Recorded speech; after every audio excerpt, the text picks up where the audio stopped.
right. That's right. It's today. Thursday. This is a disaster. What a crap. Okay, let's try it again. Okay, look. It's Thursday, February 6th, 2014, and this is Day 9 Daily. Number 677. Where we're going to learn to be a better gamer today. Upstandingly so. Because today we're going to talk about the Swarm Host, a unit that I don't like. I'm just going to say it. I know a lot of people will say things like, it's unfair, you can't, no, oh, I played a game and it was boring and I lost, no. And it's a balance-related anger.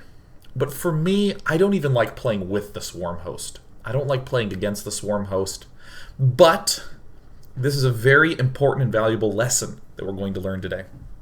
Very frequently, in the history of many games that have gone through patch changes, or even unpatchable games like Magic the Gathering, but specifically things like Brood War, etc., these kinds of things,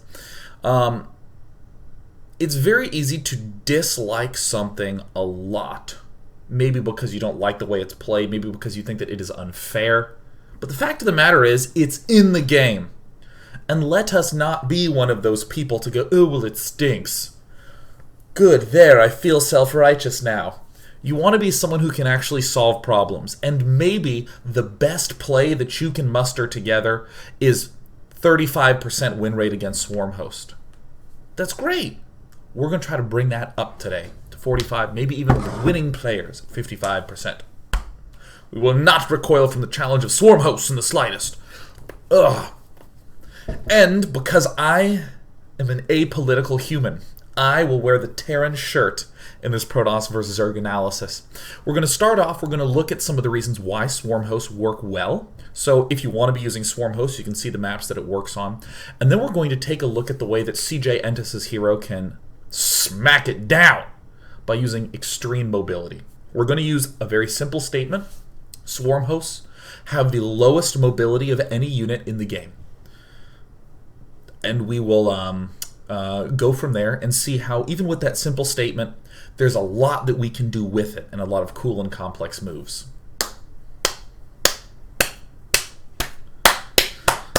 It was good. It was good. We got through it.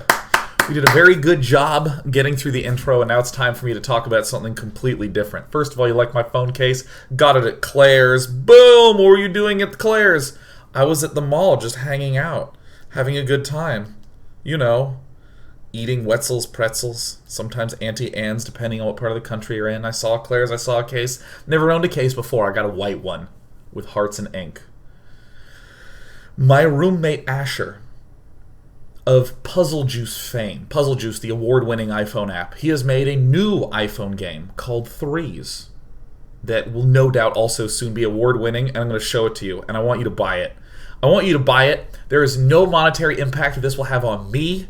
He didn't ask me to do this. His games just kick ass, and he's kick ass, and I'm a voice in the game. I play the voice of 192, I think. Yeah. Okay, here it is. It's Threes. Let me see if you can see it. Alright. Alright, it's really hard to show, but I'm going to show you it. You have 2s and 3s on the screen, and you just swipe to merge them. Like that. It's really hard to explain when I can't actually show it to you. Let me see if I can. Can we get it in there? See the 3s, and you swipe, and then they combine as 6s. And then you can swipe and combine the 6s into a 12. And it's just really zen-like and pleasing. Oh, you see those 6s? I'm going to combine them together. Boom. I'm going to slide it again. Boom. Combine to make 24. Hell yeah. Oh my god, it's so good. It's called Threes. Now, I'm not just some guy toting some other guy's thing. If we go to the top charts, see, look at the top chart right there. See what in rank number 3 is Threes. With the power of you and I, we can get it to number 1. Although that is kind of sweet that it is the 3rd on the top paid apps. And it's called Threes. I'm sure there's a joke in there somewhere. But at this point, all I can do is go, look at that. So definitely check it out. It's so fun. Oh my god. You know, this is how good the game is. It makes me excited to poop. That's right. That should be on the ads. Because every time I'm like, oh, I think I need to use the restroom. I could so totally just play little threes when I'm in there. Like Banana Grin, don't get a lot of opportunities to play games during my day. And there it is. Ah, that's good. This is where I get the opportunity to see the delay in chat and the reaction. There it is. That's the reaction I wanted. Let's talk about misery. Once upon a time, you played Protoss. And you were in this position.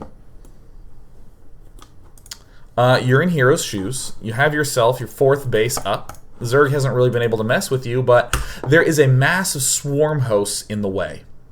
I will denote the mini-map as for why swarm hosts are particularly good on this map. Swarm hosts just get to attack in a straight line to the key part of the bases. This join here connects these 3 bases together. And we can just assault the join. And whatever is the weakest, least defended one, we can just go for. I made a statement earlier that swarm hosts were the least mobile unit in the game. Let's talk a little bit about why. For one, they can't do anything while unburrowed. They're useless while unburrowed. Once they burrow, that's only the time that they can attack, and locusts are one of the slowest units in the game. 1.88 move speed. That's actually the same as a mothership core. Units like Stalkers have close to a 3 move speed. Most of everything else has 2.25. Everything can outrun locusts.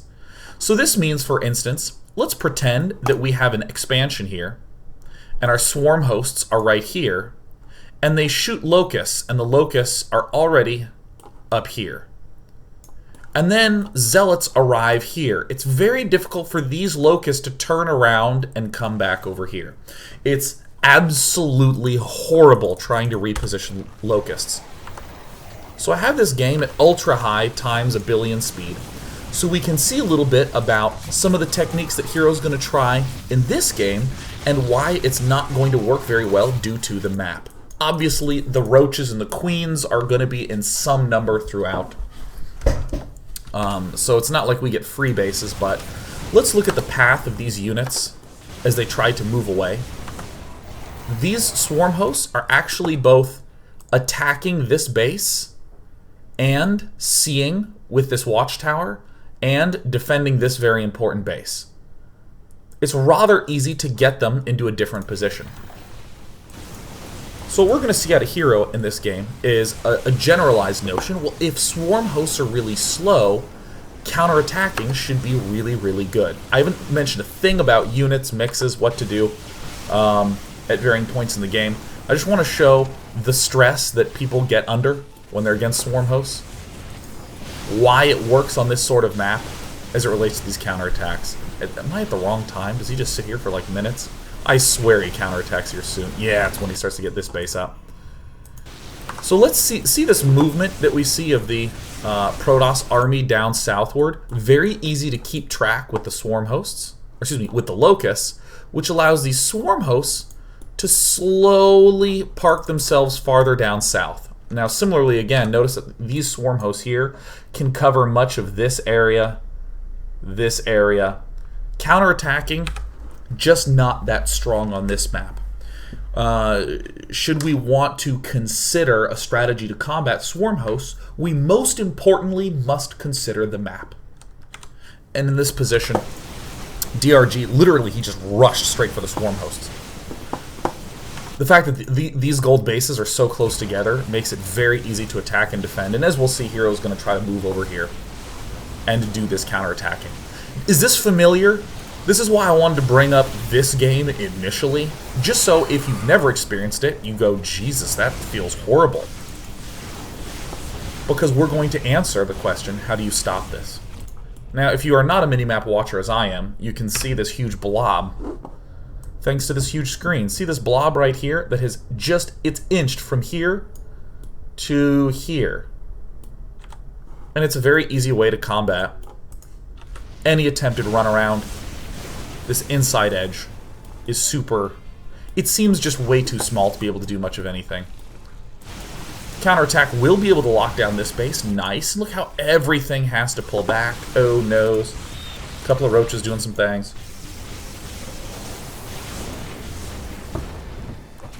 Very easy to become despondent at a time like this. But I will once again note that it is lots to do with the map, how incredibly easy it is to cover almost the entire map simply by parking in mid. So what is a Protoss to do? What is a Protoss to do? Oh, look at all the juicy replays I have. Now, here is where I want to begin the analysis. What is the composition that we should get? I call this level 0 thinking. What should I get? What units should I have in the battle that are good against the units he has in the battle? Actually, if you play poker, you're probably like, no, that's level 1 thinking, so fine. We'll call it level 1 thinking. I see what he's getting, so here's what I'm going to get. That is a reasonable starting spot, but that's almost never the best starting spot. Unit versus unit advantages and edges are not nearly as important as timing and resources. Let me give a really simple example. We might say to ourselves, Tempests seem really, really good against swarm hosts in just a level 1 thinking. But 50 Stalkers with Blink will beat 8 Swarm Hosts. Yeah, I know if you read Reddit, you think that 1 Swarm Host can beat 50 Blink Stalkers, but in the real world, 50 Blink Stalkers beat 8 Swarm Hosts a lot. In fact, always. So, we can start to not just say, well, what unit do I think would be best against a Swarm Host Tempest versus that? We can start to think, well, are there times when there are not a lot of Swarm Hosts? Maybe I can knock it down before it gets going. These are starting to be the good techniques to apply when trying to crack problems. What are just what are ways to prevent the scary thing from even getting off the ground, which is what we're going to see in this game. But one thing that I want to emphasize a lot, we can't just randomly say, I will attack. We have to set ourselves up in that way. And I mentioned this word at the start. I'll say it again, mobility. We want to have a mobile army that can do lots of attacking. Now, before I show you this, the cats are going nuts. Kitties. No, they're not. Hello, Sabin the cat. Come here. Come here. It's time for your cameo. 1 cat cameo per show, I think we'll do. I know you're trying to get away, but you're purring. I can feel it. Yes. We've got a cat. Oh my God, that's right. That's my water cup. It's time to go investigate. Yeah, there's water in there. Drink it. That's fine. It's not like there's a whole bowl for you and a palace of cat stuff. All right. Your butt is very close to my face, cat. That's okay. So this is Yunsu. We might ask ourselves, oh my God. Oh my God, is it a contact case? Quickly. Go kill it. That's right. Hunt down the contact case. Hunt it down. You're the worst hunter. No, don't stop. Oh, the other cat got it. Okay. Sorry, the cat stepped on the keyboard, so kind of zoomed out a little bit. Nice.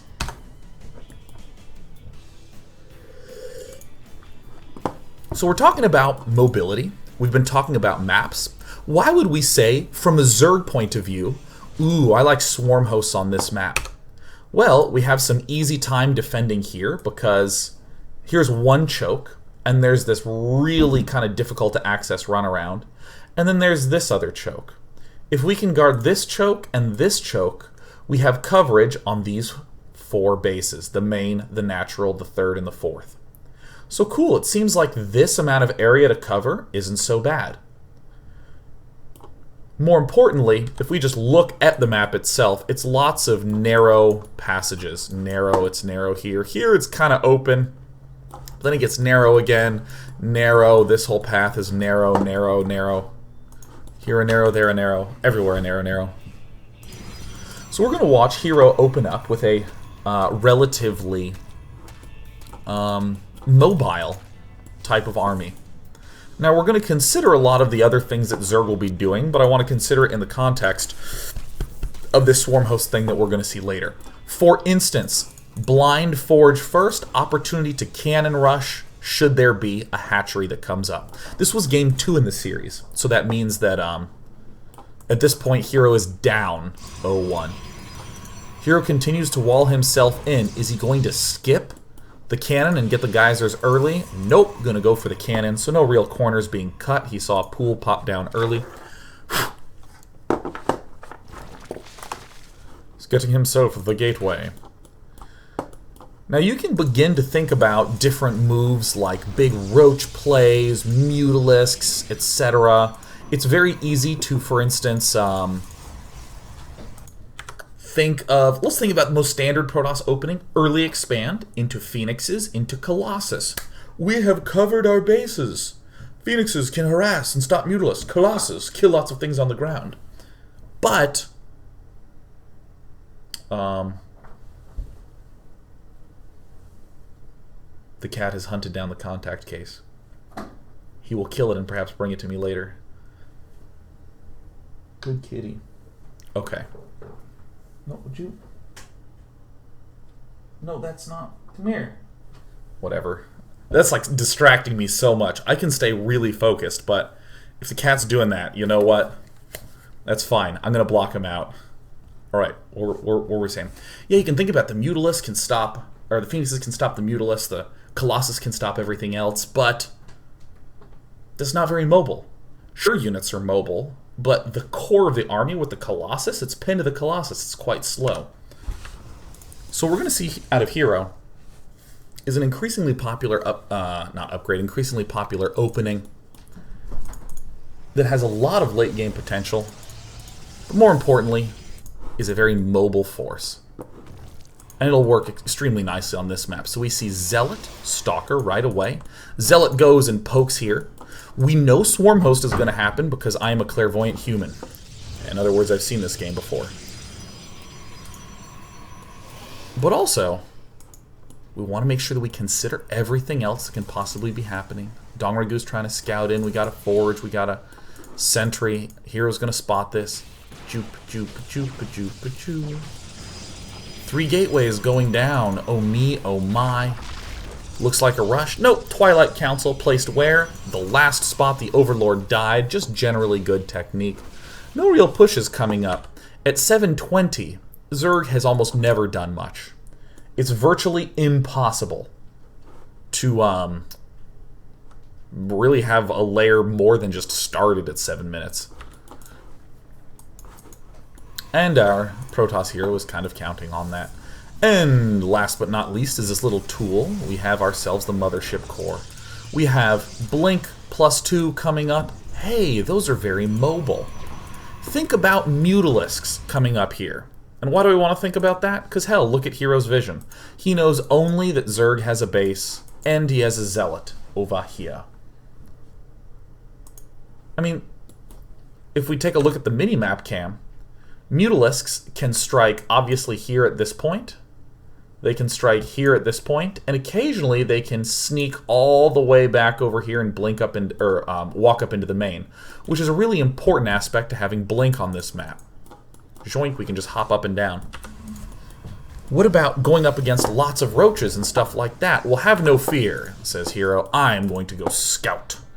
I am not wandering these sentries out. He could be massing lings. I'm going to quickly wall in a photon cannon. He checks, boom, sees 2 geysers, boom, 2 more geysers. If he gets into that main and sees more geysers, wow, 6 geysers operating. This is looking rather tech-like. Now, as we can see, the 4 gateways that are in the main, 4, plus these 4 gateways getting produced makes 8, because I'm a genius and I can put numbers together. So Hero, if he were up against a really aggressive play, would have all the tools that he needs to stay alive versus that. But he now knows that he's up against a tech play. It could be mutas. It could be swarm hosts. It could be some weird infestor-based stuffs. It could be some weird fast tech to ultralist type stuffs. Obviously, many of you are hearing those and going, well, who does that, right? Almost nobody, but I still want to make sure I account for all the possibilities, so I'm not being one of those dummies who's like, no, that's if you do that, you're bad, therefore when you beat me with it, it's not my fault. It's totally your fault every time you lose. Robo facility, coming down. as the last little move. And there it is, another expansion. This is a big trigger for Hero. Blink being done. And this expansion going down. He's just going to begin bringing the noise right away. He doesn't have Immortals to be able to beat Roaches in a sort of counter fight. But Stalkers with a lot of sentries are pretty good. And, most importantly, they're very mobile. So it will kind of force Dongregu to build himself lots and lots of Roaches. Dongregu has been trying to rush for Swarm Hosts in this position, but he doesn't really have that many. It's kind of funky to think of an early expand to 3 bases, resulting in a rather fast push. But you'll notice that Hero has almost no other development to his tech. He doesn't have a support bay for Colossus. He doesn't have a Templar Archives to get Storm. He only has this plus attack upgrade. He hasn't gotten the geysers here yet. He's using all this extra mineral boost to be able to blast in there right away. Now, it might not look like a significant investment into Swarm Host. However, there are 3 Swarm Hosts down. That's a lot of money right there. That's 600, 300. In structures, we see the Infestation Pit is down. That's 100, 150. There's Enduring Locust, 200, 200. You're starting to see it add up. Most importantly, these geysers went down super fast. So that's less mineral income and more focus on the gas. And we see just a very, very nice, solid play. Now, what if this attack doesn't work, you might ask? Well, don't worry. We're going to analyze a very long game in part 2, where the Swarm Host numbers do get huge. And guess what? Remember that late Robo? Observer just now arrives. And Hero can take it all down. This expansion, as we'll see, doesn't have anything edit. Dongregu just GG's in a fairly quick game. So, what did we achieve in part 1?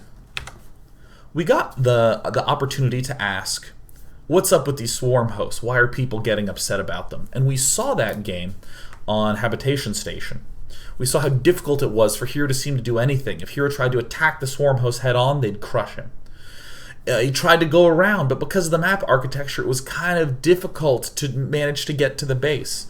And this is the dismay that many Protosses are feeling, what we witnessed there. We also got the chance to talk from the Zerg point of view. Why does that work? Because I can put my Swarm Host and attack here, and if you try to move all the way around this way, I just, on that map, have to go, just scoot a little bit over, and I have excellent coverage. Absolutely excellent. And then what we asked ourselves is, well, what's the right unit to build? Is it Tempest? Is it Colossus? Should I storm the Locusts? This game, I want to break your brain immediately of that habit and begin saying things like, how can I play in a reasonable opening and crush this before it ever gets started? And that's precisely what we saw. Getting these 8 gateways up provided plenty of utility against rush-focused builds. Getting Blink up provides us utility against Roaches with our force fields and against Mutalisks. And most importantly, we can attack and snap down these kinds of fast Swarm Host plays. Delightfully, we got the chance to see Dongregu actually try to get Swarm Host going fast. And this play crushed it. Crushed it before it ever got started. In part 2, we're going to re-emphasize that word, mobility. How do you combat Swarm Hosts using mobility? We're going to see the same opening from Hero, but a very different opening game, where Hero is unable to crack through and get a win. And then we'll soon enough start to be more excited when we're up against Swarm Hosts, because we'll know what to do. Stay tuned! And P.S. Go buy 3s.